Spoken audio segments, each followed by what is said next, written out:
Plastic कचरा सालों में नहीं कुछ घंटों में होगा नष्ट, साइंटिस्टों ने खोजी नई तकनीक। पीएम मोदी बोले हिंद प्रशांत क्षेत्र में सुरक्षा प्राथमिकता, बाइडेन का बयान चीन चुनौती खड़ी कर रहा है। नशे के खिलाफ शानदार मुहिम, युवाओं ने महली में खोली क्रिकेट अकादमी, स्थानीय लोगों का सहयोग और प्रतिनिधियों ने भी दिया सहयोग। और जलवायु परिवर्तन से बड़ा नुकसान, भारत में समय से पहले 30 गुना बढ़ा हीट वेव का खतरा।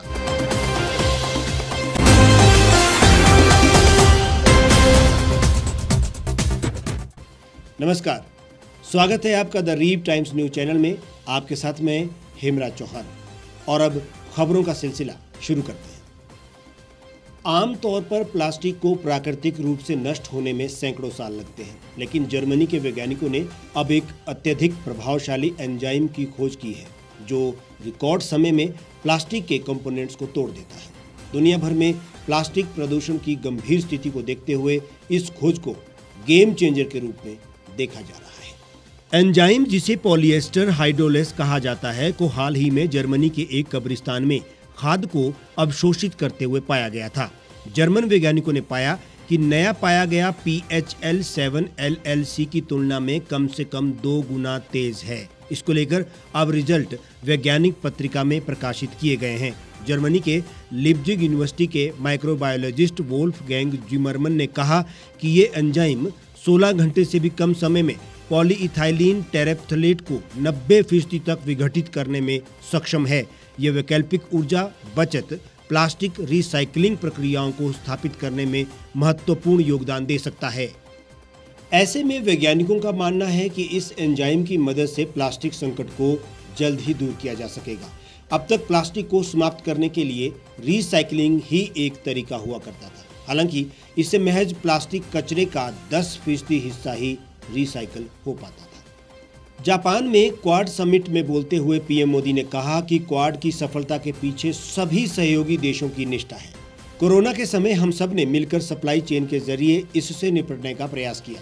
प्रधानमंत्री ने आगे कहा कि हिंद प्रशांत क्षेत्र में सुरक्षा हम सब की पहली प्राथमिकता रहेगी। मोदी ने आगे ये भी कहा कि आज क्वाड का दायरा व्यापक हो गया है और स्वरूप प्रभावी हो गया है। हमारा आपसी विश्वास, दृढ़ संकल्प लोकतांत्रिक शक्तियों को नई ऊर्जा और उत्साह दे रहा है। इस दौरान अमेरिकी राष्ट्रपति जो बाइडेन ने कहा कि हिंद प्रशांत क्षेत्र में चीन लगातार चुनौती खड़ी कर रहा है। उन्होंने यूक्रेन युद्ध के लिए रूस को जिम्मेदार ठहराया है। बाइडेन ने कहा कि रूस जंग खत्म करने के मूड में कतई नहीं है। इससे पहले सोमवार को पीएम मोदी ने टोक्यो में जापान के बिजनेस लीडर्स के गोलमेज समिट में भाग लिया। इसमें 30 से ज्यादा जापान की कंपनियों के बड़े अधिकारियों और CEOs के साथ बातचीत की। सोमवार के कार्यक्रम में पीएम मोदी ने बिजनेस लीडर्स को भारत के व्यापार में हुए सुधार के बारे में बताया और उन्हें make in India for the world के लिए आमंत्रित किया। पीएम मोदी टोक्यो में अपने पहले दिन Indo Pacific economic framework event में शामिल हुए।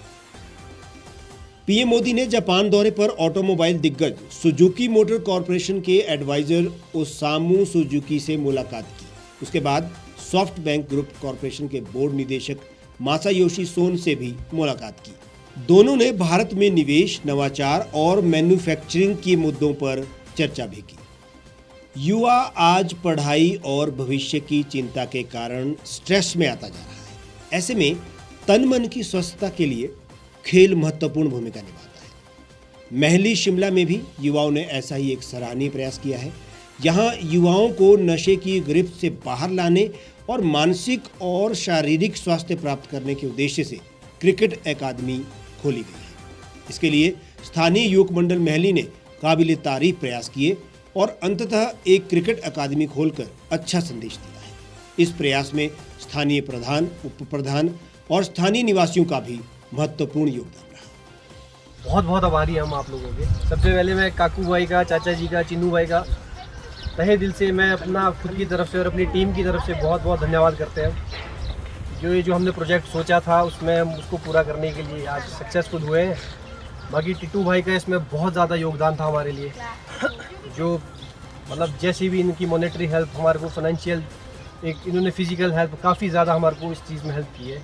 और लास्ट में सर के पास हम गए थे, इनसे हमने रिक्वेस्ट की थी इन्होंने काफ़ी बड़ा योगदान हमारे को किया जी, जिस वजह से सारा ये आज स्ट्रक्चर जो है, ये आज जितना भी हमारे पास है ये सारा सक्सेसफुल कर पाए हैं। युवक मंडल महली ने एक मिसाल कायम करते हुए क्रिकेट अकादमी का उद्घाटन स्थानीय पंचायत प्रधान सुरेंद्र गर्ग से करवाया। इस प्रयास में प्रधान सुरेंद्र गर्ग ने 50,000 की राशि इस अकादमी को खोलने के लिए अपनी ओर से प्रदान कर सहयोग दिया। इसके अलावा उप प्रधान टेकचंद वर्मा ने 30,000 की सहयोग राशि प्रदान की। स्थानीय निवासी किशन चंद ने इस अकादमी के लिए भूमि दान की है। युवक मंडल महली के सदस्य राजेश वर्मा ने बताया कि इन सभी सहयोगियों के कारण महली में क्रिकेट अकादमी का उद्घाटन संभव हो पाया है। इस अकादमी से युवाओं और स्थानीय निवासियों को खेल और स्किल निखारने का एक अच्छा अवसर प्राप्त होगा। जो ये एकेडमी है, ये सबसे पहले जो है इन्होंने खेलने के लिए इन्होंने जगह जो है वो ले ली है, जब बच्चे जो है खेलना चाहते हैं।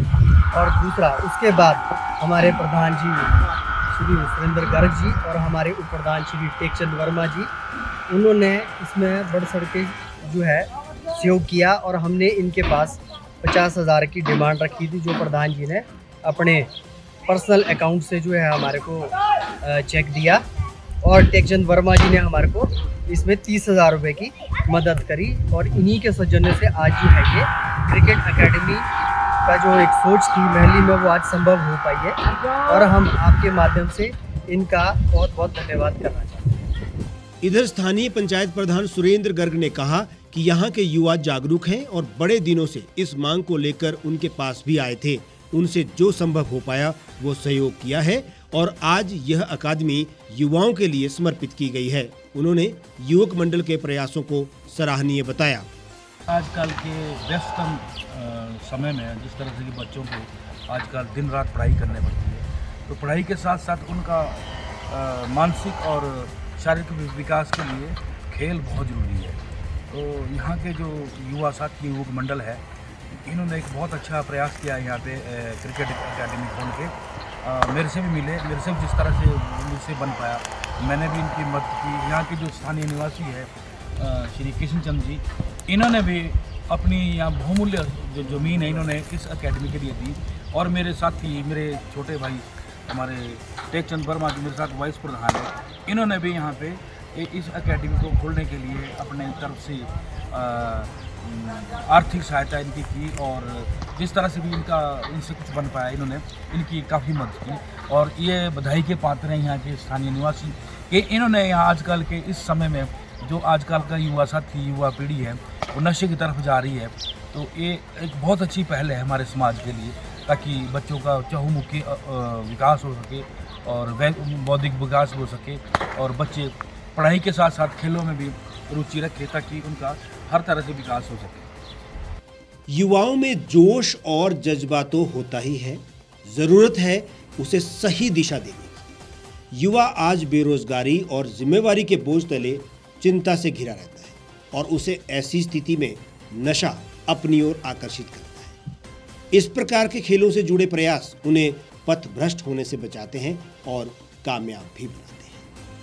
जलवायु परिवर्तन ने भारत के अलावा पाकिस्तान में भी मुश्किलें बढ़ा दी हैं और इस वजह से समय से पहले 30 गुना हीट वेव का खतरा बढ़ गया है। उत्तर पश्चिम भारत और दक्षिण पूर्वी पाकिस्तान में हाल ही की गर्मी की लहर पर विशेष रूप से नजर रखने वाले और जलवायु परिवर्तन के प्रभाव को मापने वाले एक एट्रीब्यूशन अध्ययन में कहा गया है कि लंबे समय तक लू चलने की संभावना 30 गुना अधिक है। जलवायु पर अनुसंधान करने वाले वैज्ञानिकों के एक अंतर्राष्ट्रीय समूह द्वारा किए गए एक अध्ययन में ये जानकारी सामने आई है।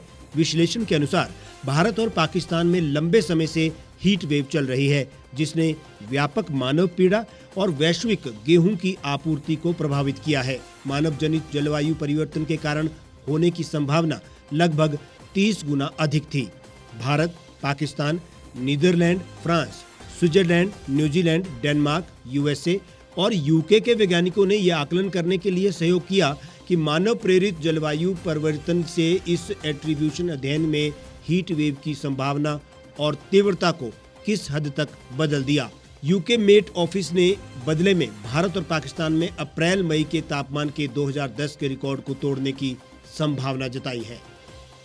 इस साल मार्च की शुरुआत से ही भारत और पाकिस्तान के बड़े हिस्से में समय से पहले ही गर्म हवाएं चलने लगी थी, जिसका असर अब भी महसूस किया जा रहा है। रिसर्चर्स ने बताया कि भारत में इस साल मार्च सबसे गर्म रहा और 122 साल का रिकॉर्ड भी टूटा। इसके साथ ही पाकिस्तान में भी रिकॉर्ड तापमान देखा गया। हमारे आज के इस बुलेटिन में फिलहाल इतना ही। आप देश और दुनिया की तमाम खबरों के लिए हमारे साथ बने रहिए और देखते रहिए द रीव टाइम्स।